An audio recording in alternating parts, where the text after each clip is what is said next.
For many of us, exorcisms are purely the stuff of fiction. But here in Eastern Europe, there are many Orthodox Christians who believe demonic possession to be a reality. Priests teach their congregations that evil spirits can be the cause of anything, from mental health problems to drug addiction, and are even the reason why people are LGBT. The only cure? An exorcism. So I decided to go through it myself, to see if these priests could turn me from gay to straight. I have to say, I'm absolutely terrified right now. I feel like I'm going to throw up. This is the story of my gay exorcism. So I first got interested in doing a video about this from watching a series by Vice called The Teenage Exorcists. Basically, they follow these 3 American girls, one of them who's the daughter of like a famous televangelist, going around Ukraine and dispelling evil spirits from people in villages. In one of their videos, they do an interview with a local Orthodox priest who says that this sort of thing doesn't happen in the Orthodox Church. He sort of disavows them. Этой религиозной организации, естественно, отрицательное. Дело, которое, естественно, какое-то, может быть, или выгоду приносит, или как, это как рекламный ход какой-то. And I watched that and I just thought, that's bullshit, because I know for a fact that that's something that happens in the Orthodox Church. At the same time, I'd actually been reading a whole bunch of stories of LGBT people and queer people choosing to go through exorcisms because of pressure on them. So as I just watched this series of documentaries about exorcisms in Ukraine, I thought I'd try out there, but I didn't get any fruits from that. Eventually, I decided to ask my friend Iwan, who you might remember from my Moldova video series, and he said that there was one monastery in Moldova where they were still performing them every week. This place is called Saharna, and it's in the north of Moldova, very close to the border of Transnistria, which is like an autonomous breakaway region.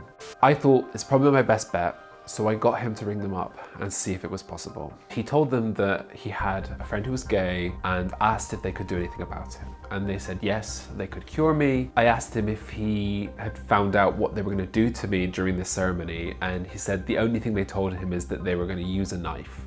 I had to take a little while to think about that, but it's probably my best bet. So I decided to go ahead with it, and before I knew it, I had flown out to Ukraine to film my Ukraine series. Then Iwan came to meet me in Kiev. We drove to Chisinau and we went to go take part in this exorcism.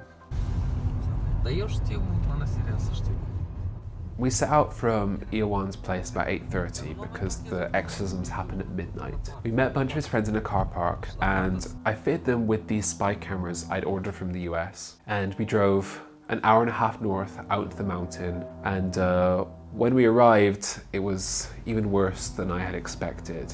It was -5 degrees, everything was covered in snow. The monastery honestly looked like something between a Dracula movie and some sort of Russian mobster flick. When we got there, we realized that the exorcism wasn't going to happen in the church itself. It was going to happen in a church they were building next door, and all there was of that at this point was like this sort of like concrete breeze block skeleton. Inside it was pitch black except for a spotlight on a table full of knives and holy water with a giant crucifix on the back wall. We got told by someone there that we had to actually convince one of the priests to actually perform a ceremony on me. We went into like the living quarters that existed in the monastery, and we waited outside this guy's door. He came out eventually. We tried to get his attention and he just told us to shut up and leave him alone. My translator shouted out to him, you know, like, please, like, this guy here needs help, he needs help. And eventually he said, just come walk with me. I had prepared the spiel that I started to say to him. I told him I was from Belgrade, I was from Serbia, and I'm an Orthodox Christian, and I have this problem that I'm very ashamed about, and I was hoping he could, you know, fix my problem. He seemed very cagey about it. But I just started pleading with him. I just said, I really want to be cured. I need to be fixed. I have this huge problem. He asked me what it was, and I tried to just sort of just say, you know, I'm too ashamed, I don't want to say anything. But I'm very ashamed of it. I don't really... Do I have to say? But he really pressed me for it. I have a problem where I think about other men, and I don't want this, and He pulled this sort of like disgusted face, he eventually agreed that we could come into the church, have a ceremony, and it might help to cure me of my problem. After that, we went inside the church, and there are about 200 or 300 people there. People were coming from all over Moldova to watch what was going to take place on this night. And it kind of started off pretty normal.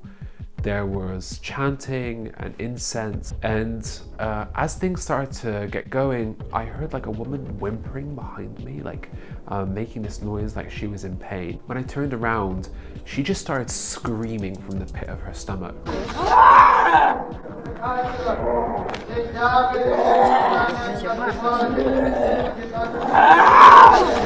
And there were all these people like in the congregation who were now just sort of going crazy. At this moment, when everyone starts kicking off, I looked at the guy next to me who's like one of the people I'm with, and on my spy cameras there's like this tiny light in the back of it that shows they're filming, and the light's gone off. I try and turn it back on and it just won't turn on. And I just think like, fuck, I've come this far and it's not capturing the footage anymore. So I get my iPhone in my pocket and I just start sort of like filming upwards.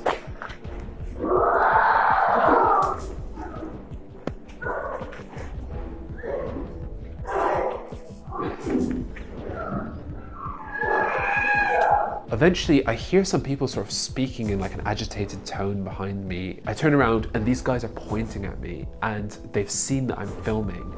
And so I just sort of like British out and I just say like, I'm sorry. And I like slowly walk out the church. I wait outside and I am terrified because this is it. They have seen that I am filming this service and they are going to come outside, they're going to search me, they're going to see that I'm covered in camera equipment, that I'm wearing a wire. This is going to kick off and they're going to beat the shit out of me. I'm out there for like 20 minutes, just feeling like I'm going to throw up. I'm so nervous. And then the other guys I'm with eventually come out to try and find me. After a while, we decide like, if we just go in the other side of the church, there's so many people in there that probably we can get away with no one recognizing us. We go back in, and about the same time, the priests call people to come forward to have exorcisms performed on them. People start forming a line and they are taking these knives and they're just like jabbing it like all over people. It's not drawing blood, but people are having these weird experiences. A couple of people would go by and nothing would really happen, but they would do it to someone and then suddenly they would just go into this like crazy rage.